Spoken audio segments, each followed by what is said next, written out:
Assalamualaikum warahmatullahi wabarakatuh. Bismillahirrahmanirrahim. Alhamdulillahilladzi ja'alana minan nasikhin wa fahamna min ulumil ulama'ir rasikhin. Asyhadu an la ilaha illallah wa la syarikalah wa asyhadu anna sayyidana wa nabiyyana Muhammadan abduhu wa rasuluh.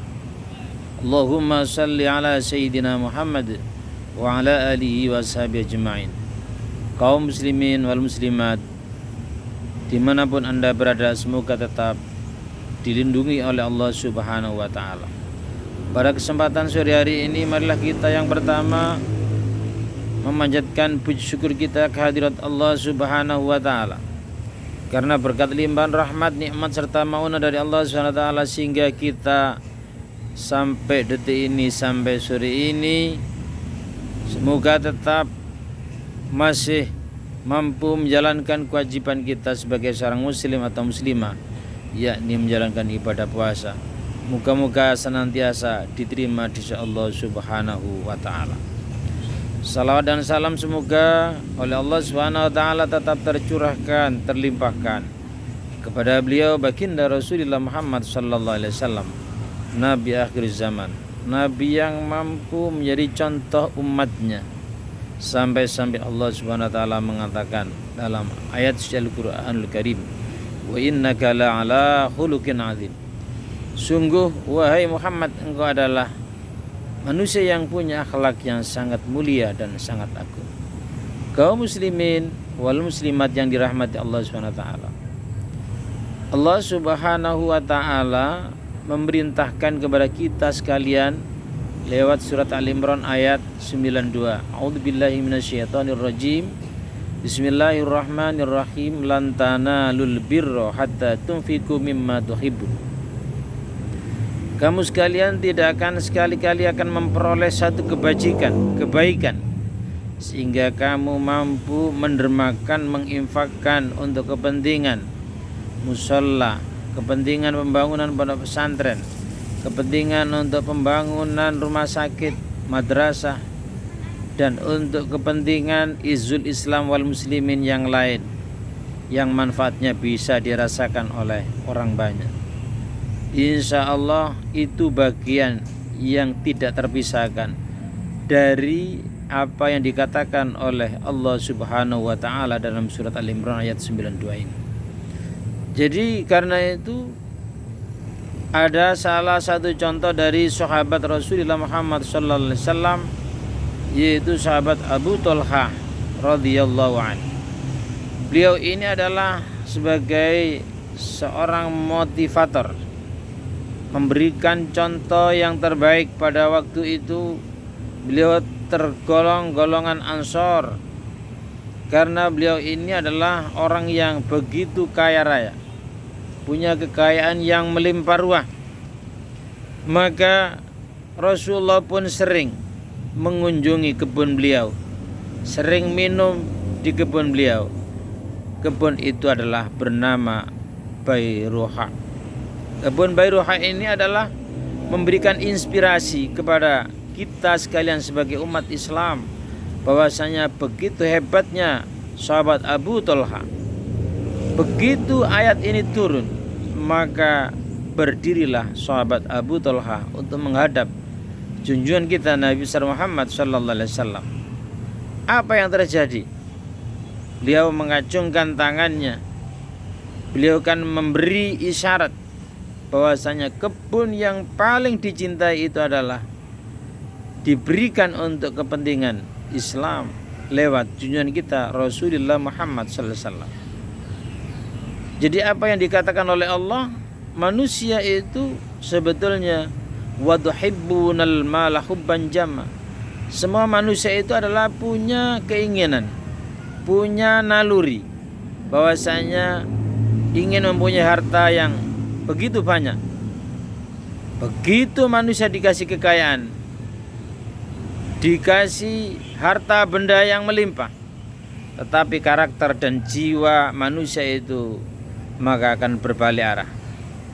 Kebiasaan ketika waktu tidak mempunyai apa-apa, dia mengeluh. Ketika manusia itu punya kelebihan rezeki, kekayaan yang melimpah, maka manua. Wa idza massahul syarru jazua. Ketika manusia itu ditimpa sebuah kemelaratan atau kemiskinan, maka mereka itu selalu mengatakan ngersula. Cik koyok ngene urip iki yo. Ini yang dikatakan oleh Allah dalam Al-Qur'anul Karim. Sifat dan karakter manusia itu sudah ditunjukkan lewat ayat ini. Wa idza massahus syarru jazua. Ketika ditimpa kemiskinan atau ketidakpunyauangan, maka ngersulae diakeh-akehno. Wa idza massal khairu manua. Ketika manusia itu adalah ditimpa sebuah kekayaan, maka karakter yang muncul akan muncul dengan sifat-sifat kebakhilan. Sifat-sifat meditnya itu adalah kelihatan. Kaum muslimin wal muslimat dimanapun Anda berada. Karena itu inspirasi yang dicontohkan oleh sahabat Abu Talha itu patutlah kita contoh.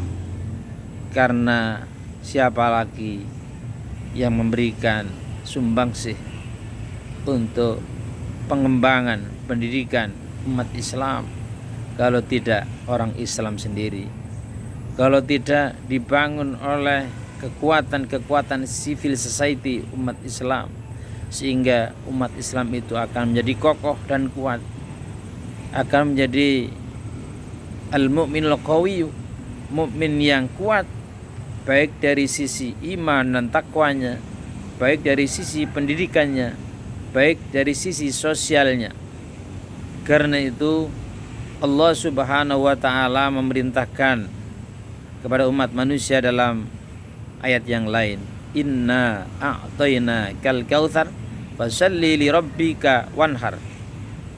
Sungguhnya aku telah memberikan kamu nikmat yang begitu luar biasa. Begitu banyaknya kenikmatan yang kita miliki. Maka apa yang dikatakan oleh Allah Subhanahu wa taala, fasalli li rabbika, maka salatlah untuk Tuhanmu. Manusia ketika dikasih kenikmatan, kekayaan, kadang-kadang sering lalai dan lupa. Tapi begitu diuji oleh Allah, suatu saat misalnya dia sakit, baru terasa bahwasanya nikmat kesehatan itu luar biasa. Karena itu man arafa nafsahu arafa rabbahu. Barang siapa yang tahu tentang kondisi dirinya, siapakah sebetulnya aku, maka insya Allah dia akan mengetahui Tuhannya.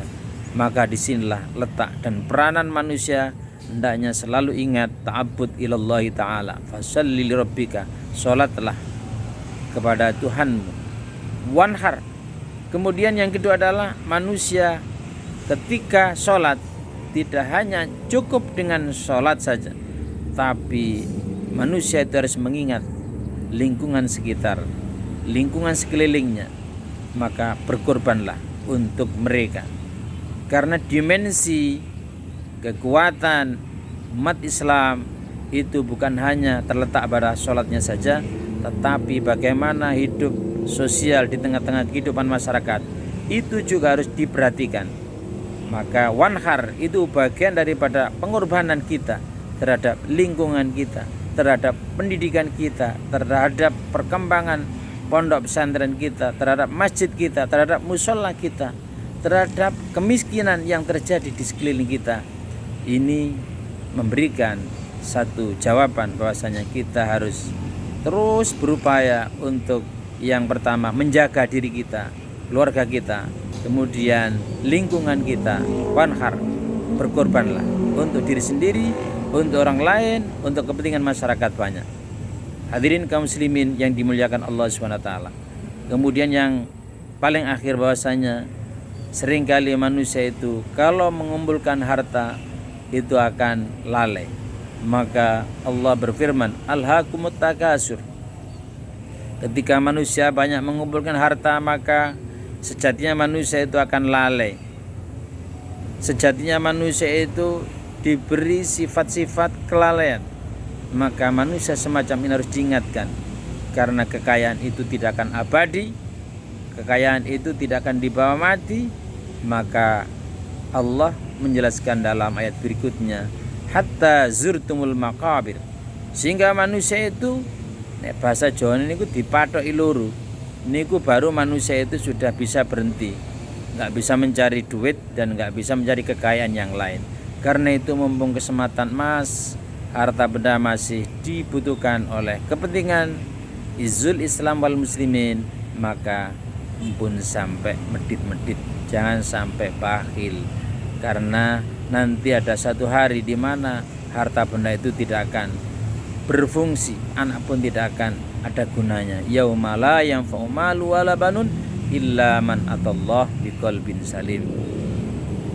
Demikianlah sedikit yang disampaikan ini, moga-moga menjadi renungan dalam kehidupan kita, dalam menjalani kehidupan kita sehari-hari. Moga-moga Allah Subhanahu wa taala selalu memberikan kekuatan kita secara zahir batin, sehingga kita mampu menjalankan aktivitas kewajiban kita, fardu kita, terutama bulan puasa ini dengan sempurna. Amin ya rabbal alamin. Wallahul muwaffiq ila aqwamit thoriq. Assalamualaikum warahmatullahi wabarakatuh.